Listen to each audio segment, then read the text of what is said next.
bergabung bersama kita. Ini dia Amanda Manopo. Apa? Silahkan. Amin, amin.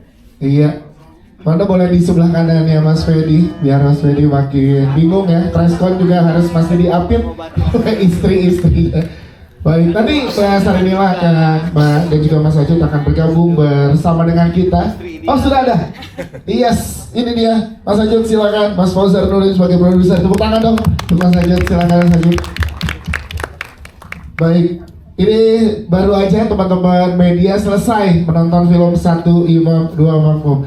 Mas Aura, kita pengen tahu Mas Aura, sebelumnya kan juga sudah kita lihat di sosial media sudah banyak melakukan pemutaran di berbagai kota sebelum akhirnya disaksikan secara umum di tanggal 16 Januari nanti. Boleh diceritakan ke teman-teman media bagaimana responnya para penonton yang kesempatannya dapat nonton duluan dan momen apa yang menarik yang bisa diceritakan, silakan. Oke, selamat sore semuanya. Terima kasih buat waktunya udah nyempetin datang ke acara kami hari ini. Pertama-tama kita sangat overwhelmed dan sangat bahagia dengan respon yang so far yang kita dapatkan. Kita udah ada beberapa penayangan di Surabaya, di Semarang, di Bandung, dan beberapa tempat lagi. Dan so far nih responnya sangat positif. Yang kita nggak sangka adalah ibu-ibu penontonnya ini sangat ekspresif gitu ya. Mulai dari ada yang gemes sama Arman, ada yang kasihan sama Anika, dan cara mengungkapkannya tuh unik gitu. Yeah. Ibu-ibu ini nggak kita sangka-sangka gitu ya. Dan satu hal yang kita rasa juga jadi sesuatu yang unik dari pengalaman menonton film 1 Imam 2 Makmum ini adalah filmnya tuh lengkap gitu loh, nggak cuma nangis-nangis, tapi ada momen-momen yang agak lucunya juga. Terus kita melihat perkembangan dan chemistry yang sangat kuat antara Fedi dan Amanda, yang menurut saya itu yang jadi kunci dan kespesialan dari film ini gitu loh. Jadi itu sih yang kita rasain so far ya. Yes, berarti siap juga untuk ke kota-kota lainnya kalau banyak ibu-ibu yang minta lagi di kota-kota lainnya untuk disambangi, Mas? Kami usahakan, siap pastinya, dan kita lihat aja nanti ke depannya akan ada beberapa rangkaian lagi. Ya.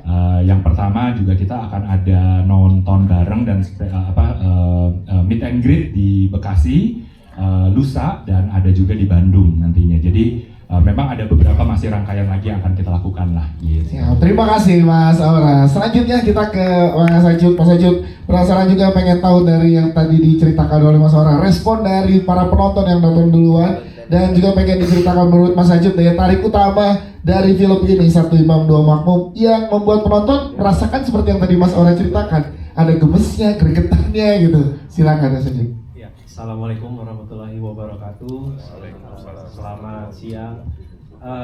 Mungkin menambahkan dari yang sudah disampaikan oleh Aura tadi, yang personalnya yang saya juga agak surprise waktu itu adalah ada sebuah mungkin statement ya, bahwa setelah menonton film ini ternyata ada tuntunan. Jadi tontonan yang juga ada tuntunannya. Mungkin insya Allah itu yang sesuatu yang bisa rekan-rekan teman-teman media semua ataupun nanti penonton di seluruh Indonesia juga bisa merasakan. Kemudian juga mungkin bagi yang sudah menonton di sini mungkin kita bisa menangkap salah satu yang sangat menarik adalah bagaimana kebesaran cinta tersebut. Bahwa sudah menonton semua, jadi kita bisa reveal bahwa memang Arman bahwa pada akhirnya bisa mengakui lah, bisa menerima adanya cinta yang lain gitu. Yeah. Tapi bukan dalam bentuk yang kedua, tapi cinta yang besar hatinya sehingga muat untuk memasukkan cinta yang lain dari. Wah, itu luar biasa. Terima kasih, tepuk tangan dong untuk para produser. Terima kasih Mas Ajut. Kita ke Ibu Ki sebagai sutradara. Balik boleh diceritakan ke teman-teman media nih, dengan tadi kita udah terombang-ambing perasaannya ya. Entah kenapa tadi di ujung-ujung saya aja cowok senyum-senyum sendiri nontonnya. Ini cerita kosong, saya jadi senyum-senyum ya. Ikut terbawa dengan ceritanya. Nah itu kan cowok nggak boleh cerita, nggak bilang ya. Tapi pengen tahu Buki, apa yang paling berkesan atau paling menyulitkan untuk dibuat dalam beberapa adegan yang ada di dalam film, dan gimana mengarahkan Fedi Dorel dan juga Amanda Manopo di emosi yang begitu kompleks di film ini. Silakan Ibu Ki. Terima kasih untuk hadirannya semua, dan tadi sudah menyaksikan semua, semoga semua menikmatinya. Jadi alhamdulillah dalam proses syuting sebenarnya banyak sekali justru diberi kemudahan karena bekerja sama dengan Fedi, dengan Manda dan semua jajaran cast yang sudah kompeten ya dalam bidang acting, itu sangat memudahkan. Mungkin yang paling berkesan itu adalah saya dengan Fedi. Ini kita udah kerjasama kedua dan Fedi itu sangat kritis pada skenario. Jadi dari awal memang interaksinya itu saya dengan Fedi agak lain lah ya dengan yang lain. Saya harus menyiapkan mental untuk menghadapi Fedi karena Fedi akan mengungkapkan pertanyaan atau pernyataan yang kritis gitu. Nah, mungkin yang paling berkesan adalah waktu kita mau syuting yang adegan puncak yang tentang waktu Anika menemukan bahwa dia memakai cincin itu ya. Nah, di situ kita sampai diskusi masih berjalan sehingga sempat berhenti syuting beberapa saat aja sih sampai Mas Acut menengahi. Nah, ya di situ tapi saya berkesan gitu ya karena Fedi itu mengimbangi saya karena saya kan point of view cewek ya. Sementara di sini ada point of view sang suami juga yang mungkin saya tidak ada hal yang tidak terjangkau gitu bagi saya. Nah, tapi itu terselesaikan dengan baik dan setelah itu kita ngobrol aja lagi ya. Nggak ada perasaan kayak musuhan, enggak. Habis itu normal lagi. Nah, itu yang saya berkesan. Dan kalau Manda, dia ikut Fedi. Ya selayaknya istri ikut suami ya Buki. Apa yang imam saya arahkan ikut gitu. Oke, ini dulu satu bentuk kolaborasi dari sutradara dan Parakes ya untuk kepentingan sebuah film memang dibutuhkan berarti Buki ya kolaborasi semacam itu ya. Iya, dan memang skenario itu berjalan terus ya. Yang saya mungkin sampai saat syuting pun itu belum final. Itu yang saya menikmati sekali proses itu. Dan hasilnya luar biasa dirasakan oleh teman-teman yang ada di sini. Tepuk tangan dong untuk Buki, thank you. Sebelum kita lanjut ke Roti sebagai penulis skenario, sudah hadir juga jajaran cast kita. Ada Mbak Sari inilah. Ada di sebelah kanan. Oh, di sebelah kanan. Ini dia. Iya. Harusnya kita sambil nge-vlog tadi ya.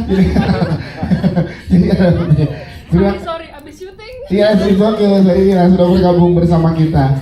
Oke, kita ke Mbak Roti Kumala, kita akan lanjutkan sebagai penulis skenario. Kita pengen tahu juga bagaimana menjaga keseimbangan antara drama emosional dan juga romance yang kita bisa rasakan tuh kena banget di kita. Silakan Mbak Roti. Iya, terima kasih teman-teman yang udah datang. Terima kasih sudah menikmati Satu Imam Dua Makmum dan sudah terbawa emosinya juga ketika selama menonton ini.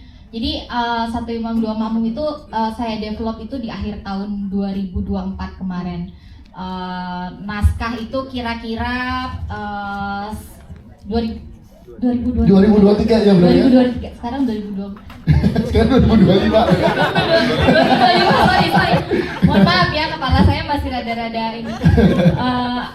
Jadi kemudian naskah itu saya develop bareng sama Ibu Kemangunsong dan ada satu lagi Mas Kemal yang kita diskusi lumayan intens. Untuk core ceritanya tentu saja cerita ini adalah basicnya romance. Karena basicnya romance, kemudian emosinya itu baru diinjek ketika kita membuat adegan. Emosi tersebut akan jauh lebih hidup ketika sudah dimainkan oleh para aktor-aktor yang luar biasa ada di sini gitu. Dan seperti yang tadi Mbak Kay bilang, saya memang juga termasuk yang banyak diskusi juga dengan Pak Imam, Mas Arman. Kira-kira seperti itu. Dan semoga teman-teman di sini menikmati ya apa yang sudah kita sajikan tadi. Siap, terima kasih Mbak Rati. Kita ke jajaran cast sekarang, kita langsung ke imamnya dulu ya, Mas Fedi Nuril. Tepuk tangan dong buat Mas Fedi Nuril. Wow. Mas, ini kan buat teman-teman yang sudah menonton dari tadi yang Mas Ora ceritakan, terus kita pun tadi saya ikut juga menonton, kan ngerasa gregetan nih dengan keputusan yang diambil oleh seorang Arman. Boleh dong Mas Fedi ceritain gimana secara pribadi kalau sosok Fedi Nuril melihat sosok Arman tuh gimana? Akan setuju atau enggak dengan sikap-sikap dan tindakan yang dilakukan oleh Arman? Silakan. Assalamualaikum warahmatullahi wabarakatuh. Terima kasih banyak teman-teman media sudah bela-belain datang untuk menonton dan meliput. Kalau saya pribadi melihat Arman, dari jauh nih saya ngeliat, saya nggak setuju. Karena memang kalau ada yang belum ikhlas, diikhlaskan dulu karena kasihan kan pasangan barunya. Tapi itu kalau dia nanya. Kalau dia nggak nanya, saya cuma lihat dari jauh aja. Karena orang berduka itu sangat kompleks. Jangan berharap mereka untuk bisa rasional sih. Segitu kompleksnya berduka ya. Jadi waktu saya baca skenario-nya pertama kali pun, saya susah untuk bisa memahami kenapa Arman segitu susahnya untuk move on. Makanya kan saya sampai konseling ke psikolog supaya saya bisa mengerti lah kenapa Arman seperti itu. Nah makanya begitu saya paham, baru mulai percaya diri untuk bisa memerankannya. Tapi ya itu balik, kalau misalnya melihat Arman, saya sih nggak setuju. Memang ikhlas itu nggak bisa dipercepat, nggak bisa dipaksa. Jadi disitulah kenapa saya bisa ngerti. Yes, dan kalau untuk Mas Fedi masih lanjut apa yang seorang Mas Fedi perjuangkan untuk Arman, sehingga tadi ada diskusi panjang mengenai karakter ini bersama Bu Kay. Jadi gini, pertama begitu saya memutuskan untuk konseling dengan psikolog, itu kan dapat informasi baru. Nah itu yang aku share ke Mbak Kay sama Mbak Rati. Mbak, ini ternyata harus di-adjust karena ada yang berbeda nih di skenario sama informasi yang saya dapat. Gitu.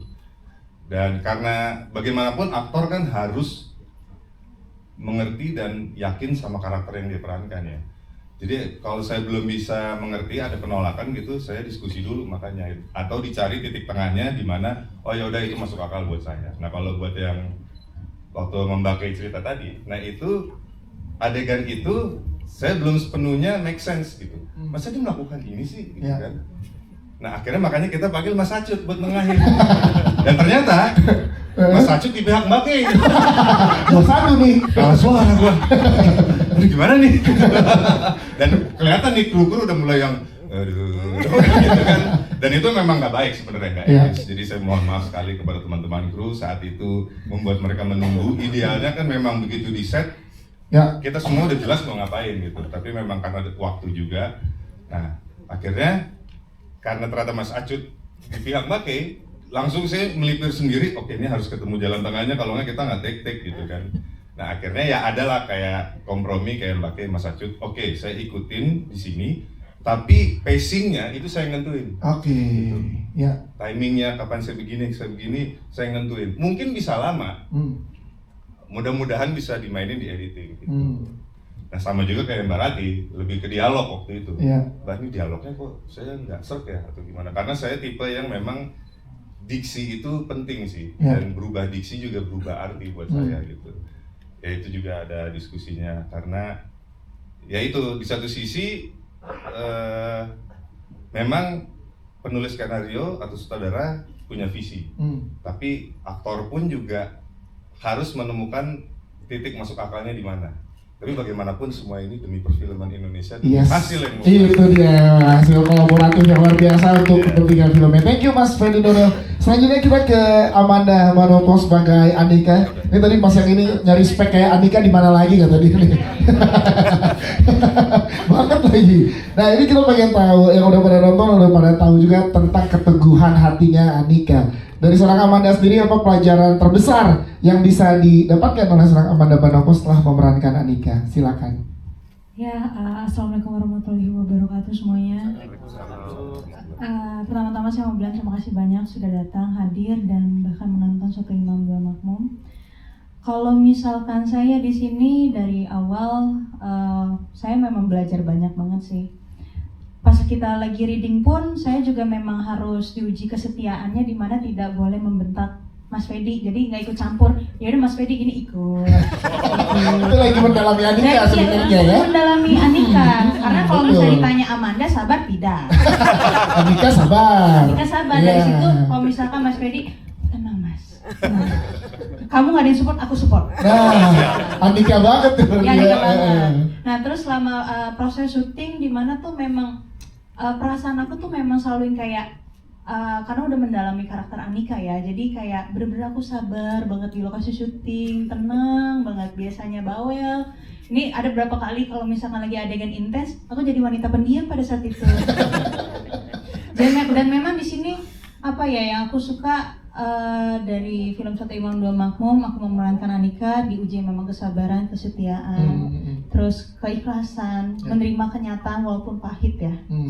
Tapi disitulah dengan adanya kesabaran, akhirnya hatinya Mas Arman bisa dulu juga. Anika luar biasa. Tepuk tangan dong untuk Amanda Manopo. Terima kasih Amanda Manopo. Selanjutnya kita ke Mbak Revalina Esteban juga di sini sebagai Leila yang hidup dalam kenangan tapi tetap menjadi pusat konflik dari pasangannya luar biasa ini. Gimana Mbak Reva, silahkan boleh diceritakan. Ya, Assalamualaikum warahmatullahi wabarakatuh. Selamat sore semua. Terima kasih banyak udah datang, udah nonton, dan mudah-mudahan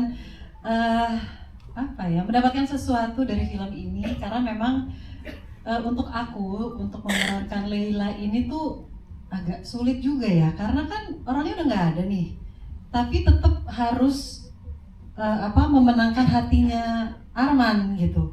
Jadi gimana caranya dengan scene yang segitu ya, yang segitu imutnya gitu, harus bisa mendapatkan hati juga di penonton, terus juga apalagi terutama untuk di Armannya ya gitu, yang bikin dia nggak bisa move on benar-benar. Padahal coba dong dilihat Anika ya kan, ini luar biasa banget loh kesabarannya ya Anika ya gitu. Jadi benar-benar untuk aku juga wow, ini ya nggak segampang itu sih. Yes, tapi luar biasa karakter Leila di sini. Tepuk tangan sekali lagi untuk Mbak Revalina. Thank you. Kita ke Ibu Marini. Ibu Marini boleh ceritakan ke teman-teman media sebagai sosok ibu, kenapa boleh ceritakan juga kenapa tertarik untuk ikut bareng di film ini, dan gimana pengalaman bekerja bersama dengan jajaran aktor, ada Mas Fedi, Manda, dan juga Reva dan yang lainnya. Silakan Bu Marini. Assalamualaikum warahmatullahi wabarakatuh. Terima kasih yang udah nonton film ini, emang keren kok. Yang pertama-tama itu karena Ibu K. Saya pengen sekali main film dengan disutradarai oleh beliau. Itu pertama. Dan yang kedua, untuk saya setiap cerita itu menjadi tantangan. Saya selalu mulai setiap judul adalah kertas putih. Nah, jadi saya isi itu dan kemudian dapat rekan-rekan. Aku sama Fedi udah pernah ya. Terus enak sekali, mereka semuanya nih udah disiplin, udah kita nih saling saling mensupport ya. Itu anak saya juga satu. Jadi sebetulnya itu, dan saya berharap untuk ya siapa tahu dapat tantangan lagi. Tapi alhamdulillah untuk film ini saya sangat bahagia, dan semoga film ini akan melekat di hati masyarakat Indonesia, terutama para wanita yang ini judulnya ini benar-benar bikin orang apa ya bagus sekali. Jadi insya Allah nanti yang nonton banyak sekali dan bisa sukses. Amin. Terima kasih Ibu Marini. Selanjutnya kita ke Sarinila, pengen tahu juga gimana seorang Sarinila mempersiapkan karakter ini. Karena balik lagi tadi kan ada faktor di sini punya masalah segala macam, baliknya tuh ke keluarga sebenarnya. Nah, di sini kan jadi faktor yang ada di situ itu keluarga. Gimana, silakan. Assalamualaikum warahmatullahi wabarakatuh. Pertama-tama saya juga mengucapkan terima kasih kepada Base, terus kemudian Mbak Kay, Mbak Rati, Mas Ajut ya, semuanya, dan juga teman-teman di sini. Saya diberi kesempatan untuk menjadi kakaknya Arman. Waktu saya baca skripnya ini Mbak Windy ini menarik banget. Aku ngobrol sama Mbak Kay, Windy ini kayak gimana sih? Oh, Windy ini adalah karakter perempuan single mother, terus udah gitu sukses dengan bisnis perkebunannya ya Mbak, terus udah gitu pokoknya harus orangnya tuh dedes, terus yang bener-bener kalau ngomong tuh satu kampung bisa denger, pokoknya orangnya tuh sangat ya udah sebagai kakak nomor 1, terus udah gitu dia harus taken care of ibunya juga, anak-anaknya, dan juga ya mau gak mau akhirnya dia jadi mencampuri kehidupan adiknya karena semuanya mau diurusin. Gimana caranya? Saya kan selalu kalau misalnya main film ataupun main sinetron tuh selalu jadi ibu yang bijak.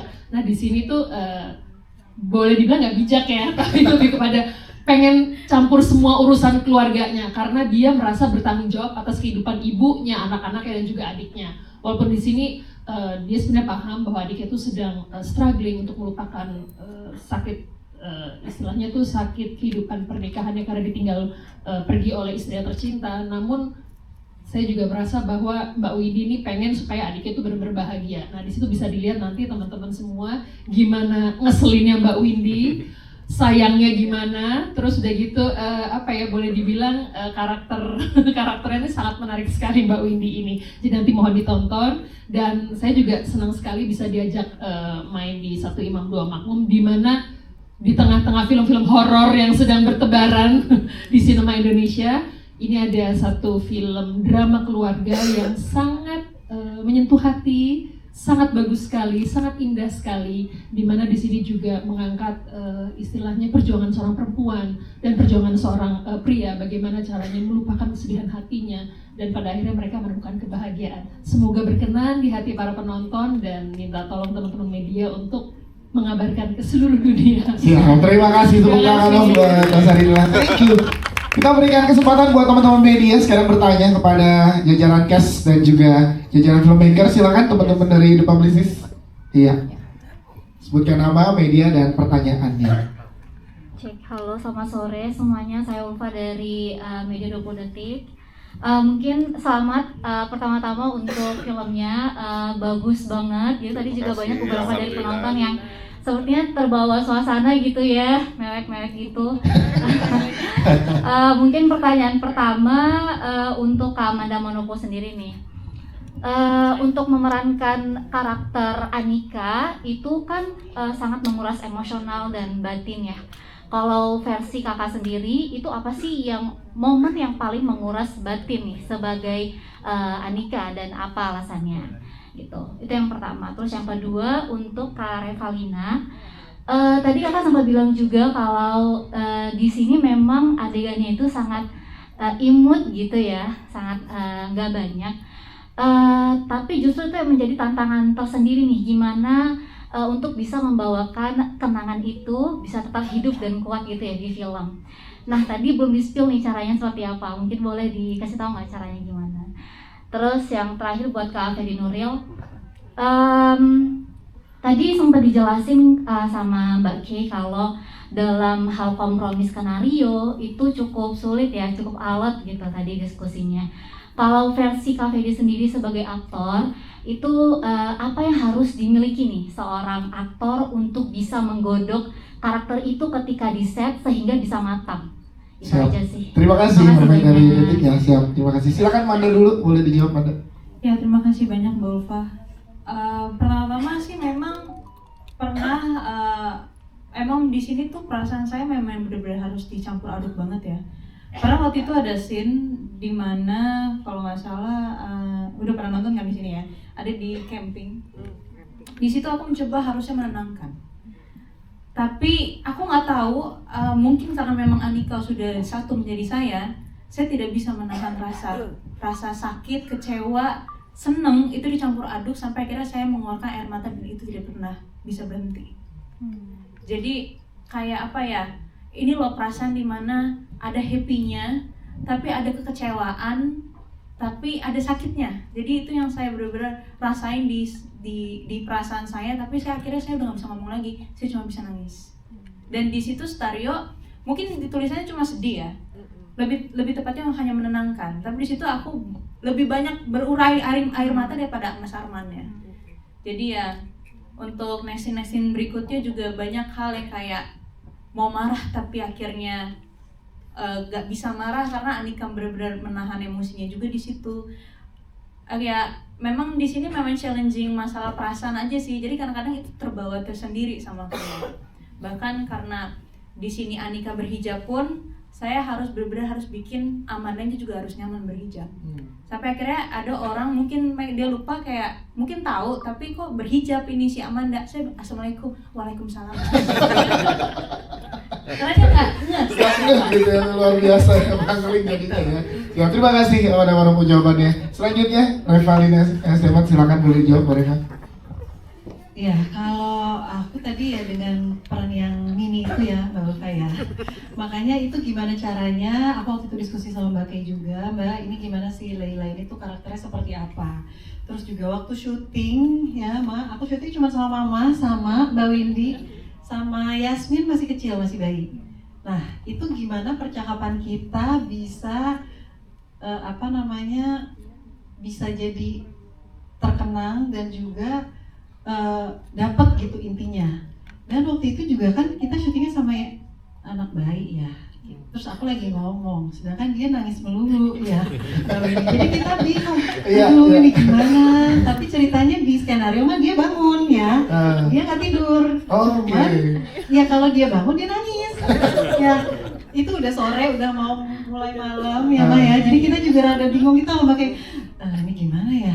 Tapi dia harus bangun, ya udah ditidurin dulu aja deh. Gitu. Akhirnya jalan keluarnya adalah anaknya ditidurin. Akhirnya baru bisa terjadilah scene itu, walaupun dengan ada lalat di kepala aku. Kalau ada yang ya, kalau ada yang tiba-tiba pas aku lihat, lah itu apa ya di kepala aku, kenapa ada lalat diem di situ, dia nggak gerak-gerak, tapi aku dihilangin pakai CGI. masih ada.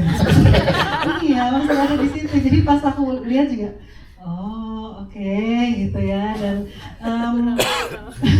ya natural banget si lalatnya juga nyaman di kepala aku. Jadi ya udah, ya semoga scene adegan itu juga bisa diterima dan memang ada tempat spesial juga untuk di hati penonton. Yes, terima kasih Pak jawabannya. Selanjutnya Mas Fedi Nuril, silakan Mas Fedi. Boleh ulang pertanyaannya tadi? Apa yang harus dimiliki aktor? Ya, untuk punya kepedulian sebegitunya dengan karakternya mungkin itu ya. Untuk bisa menggodok karakternya ketika di set. Bisa menggodok. Satu, mungkin bukan untuk semua aktor ini, untuk aku pribadi. Satu, memang harus suka sama keseluruhan cerita dulu gitu.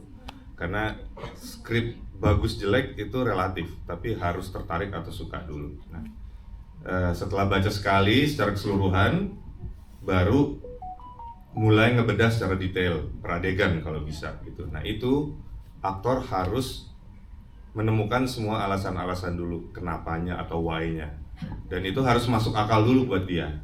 Walaupun buat orang lain mungkin masuk akal, tapi kalau buat aktornya belum masuk akal, akan kelihatan nanti di actingnya. Dan kenapa yang tadi dicontohin Mbak Kay memang agak alot, karena belum masuk akal buat aku. Dan aku mau adegan ini bagus, maksimal gitu kan.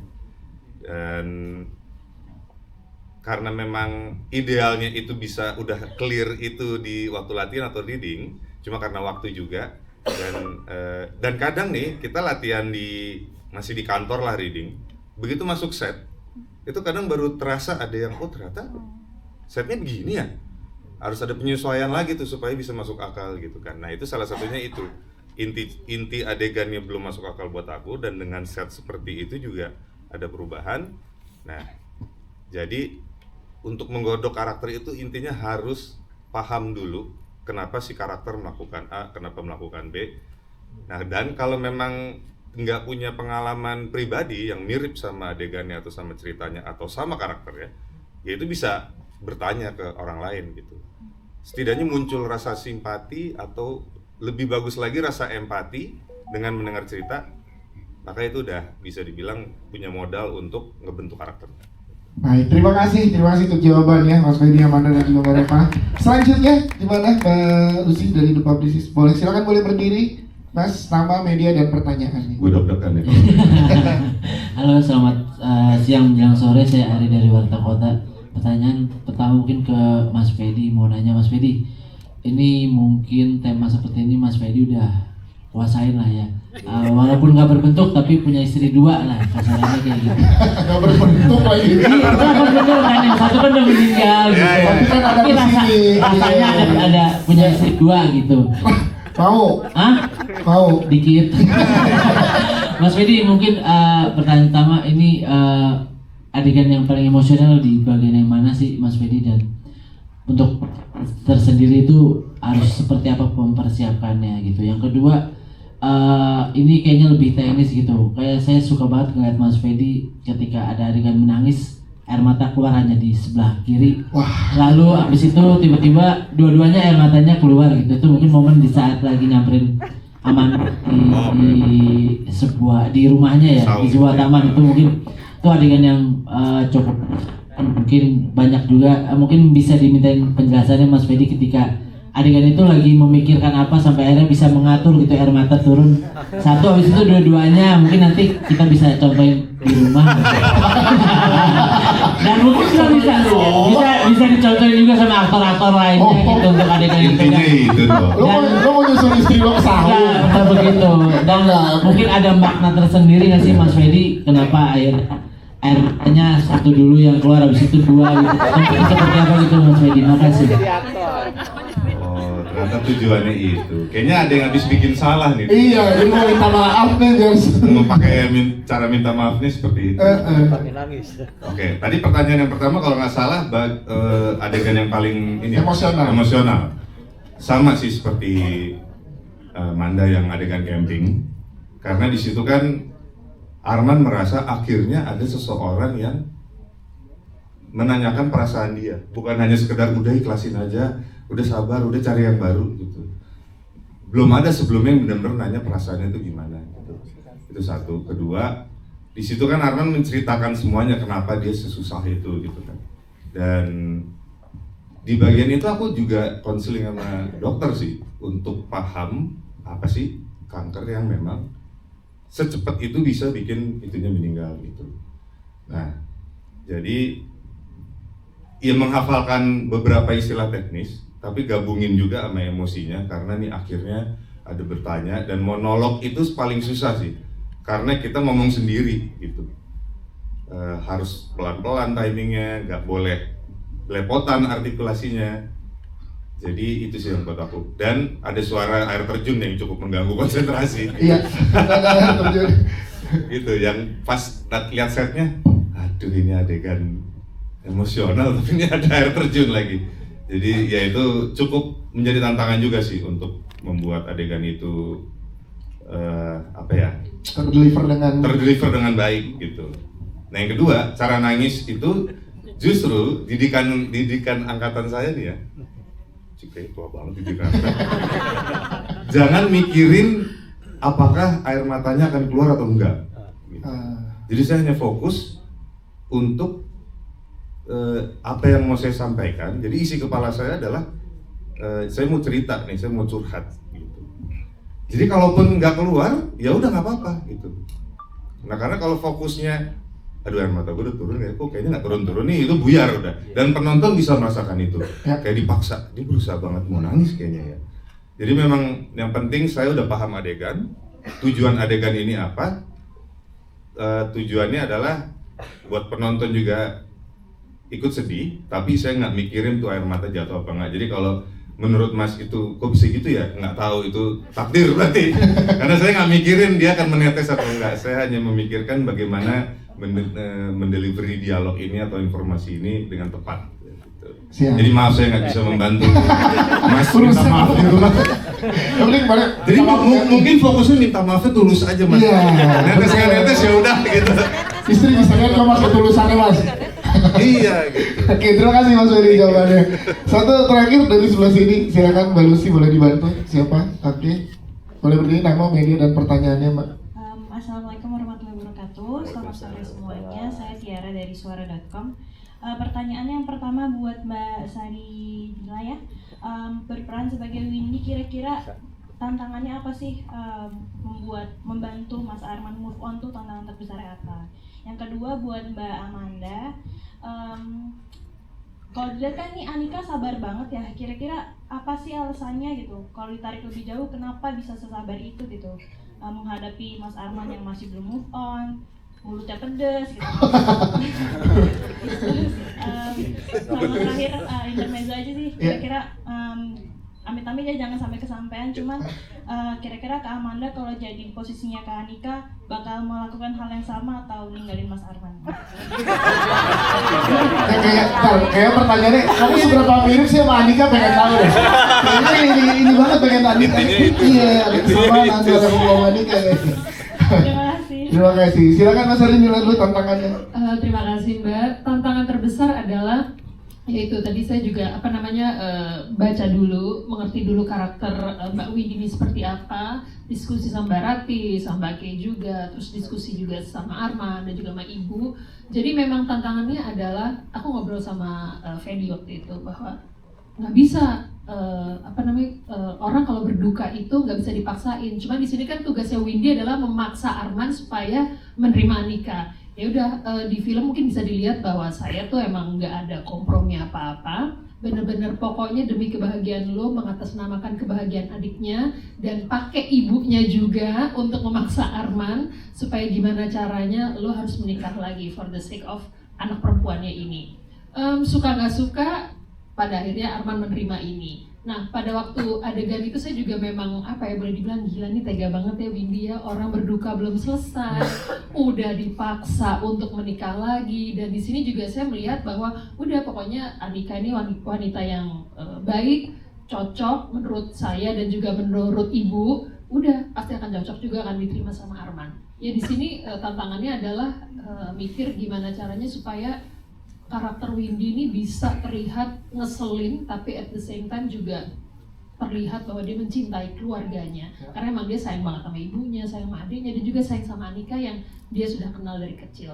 Jadi dengan berprinsip bahwa dua orang yang baik akan menjadi sesuatu yang baik, itu adalah motonya si Windy, supaya nih dua orang bersatu tanpa boleh dibilang paksa nggak paksa, harus jadi aja pokoknya. Itu sih dedes aja nih orang. Ntar bisa dilihat, mungkin teman-teman di sini udah nonton juga gimana si Mbak Windy ini karakter yang unik deh gitu. Terima kasih. Aman, Opo, silakan boleh dijawab. Saya jawab yang terakhir dulu ya. Yang tadi pertanyaannya, kalau misalkan saya di posisi Anika, mana mau saya mau sama Arman? Saya udah banyak masalah, saya banyak masalah lagi. Enggak, saya nggak mau. Lihat kan, masih muda ini, hari yang lain kan. Iya. Nah, tapi di satu sisi, kenapa Anika bisa sesabar itu sama Arman? Karena jadi gini, itu pertanyaan yang sebenarnya dia tanya ke mamanya Arman, gimana Mas Arman? Terus mamanya bilang aman atau enggak, udah kamu tenang aja, untuk masalah itu mama yang ngomong kan. Akhirnya kita sama-sama terpaksa sebenarnya kita menikah. Tapi mungkin si Anika ini punya pedoman, dia pengen punya keluarga yang sakinah mawaddah warahmah kan. Masya Allah. Nah dari situ dia selalu berjuang, berusaha terus untuk bisa membuktikan bahwa aku adalah istri yang bisa menjaga, melindungi kamu dan memberikan apapun yang seharusnya yang istri lakukan kepada suami itu. Dan ada amanat dari sang ibunya juga kan, itu juga yang luar biasa kan. Tapi itu terus yang dia bangun, dengan kesabaran dan kesetiaannya. Makanya judulnya Satu Imam Dua Makmum. Betul. Tepuk tangan dong sekali lagi teman-teman. Buke, kita pengen tahu dari Buke, ada yang lagi ingin disampaikan, mungkin closing statement dan harapan dari Buke sebagai sutradara dari Satu Imam Dua Makmum ini. Buke, silakan. Ya. Jadi setiap pernikahan itu mempunyai perjuangan dan pengorbanannya masing-masing. Melalui film ini, saya berharap para penonton bisa tersentuh hatinya, terutama mereka yang mengalami kira-kira situasi yang sama, yaitu untuk berdamai dengan duka, menerima kenyataan, dan menerima cinta yang ada di hadapan kita sendiri. Yes. Terima kasih. Terima kasih. Kalau dari produser, closing statement-nya Mas Aura atau Mas Ajud, silakan. Dari Mas Ajud. Oke, silakan Mas Ajud. Oke, mungkin agak sedikit melebar, tapi pada intinya sebetulnya saya mau sedikit mengapresiasi ibu, bahwa ibu tuh yang terbaik untuk Arman. Yes. Film ini banyak sekali pelajarannya. Makanya saya juga tadi sempat sampaikan bahwa saya juga, bukan dari saya sendiri, saya dengar bahwa film ini ternyata ada tuntunannya. Itu pun kami sebagai filmmakernya, produser dan kru semua, ternyata ya alhamdulillah ternyata ada makna. Semoga nilai-nilai yang dibawa, nilai baik yang dibawa oleh film ini bisa diterima seluas-luasnya dan dia menjadi manfaat buat kita semua. Amin. Terima kasih, tepuk tangan sekali lagi teman-teman. Kita akan foto bareng, jadi silakan yang di belakang boleh berdiri, yang di depan tetap duduk tapi boleh merapat. Iya. Boleh lebih merapat, iya. Yang di belakang berdiri teman-teman media. silakan untuk mengabadikan momen ini, dan setelah ini kami berikan kesempatan untuk one-on-one interview akan ada di area lobby XX1 Epicentrum. Dan sekali lagi